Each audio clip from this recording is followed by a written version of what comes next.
Start. Yeah, why aren't you? What did he say? It's like somebody saying, I've never seen anybody get out of a wheelchair. And I say, well, how many did you pray for? Well, I've never seen blind eyes open. Well, how many did you pray for? So whoever asked that question has that conviction. Don't let it become a topic or a conversation topic in the church. If that's really your conviction, start looking for the avenues and opportunities to go pray for the dead. Be careful not to have a funeral home ministry. Yeah, I also think in that question, People aren't subjects, man. Be careful.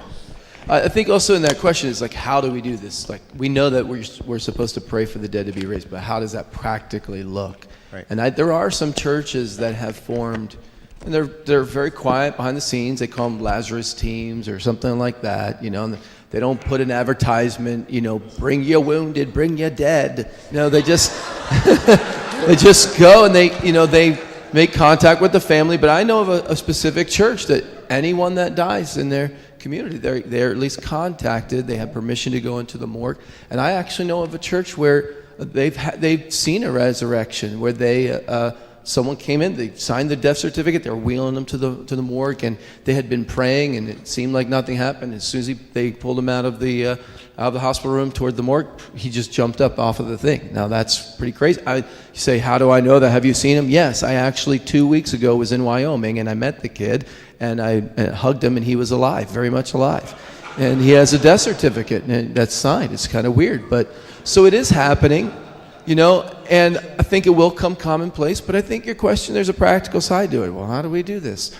I don't think you should just drop in on a funeral and crash wakes and funerals. Jesus did that, but you know, you're not Jesus yet. I mean, I don't think you should go and just, if you know that the person's going to get up, I'm sure that it won't be a problem.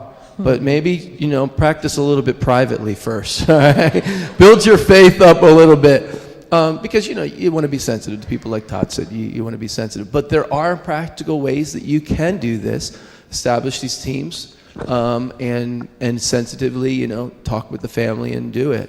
And if you know of someone that's doing that in a way that's caring toward the family, you know, pass that information on to us, because we'd like to learn about that too, and to help other people, because it's a question that's asked sometimes. Yeah, we've been in a number. I know a number of folks that are. They call it DRT, a dead raising team, right? And what's neat is about that is that when the word has gotten out, I mean, people at first think, "What? That's crazy." I mean, the world's response, and even sometimes in the church, it's crazy until a relative or friend dies, and then they might remember that and actually call or get a hold of them and have them come out and pray. So there's that practical side of it, yeah.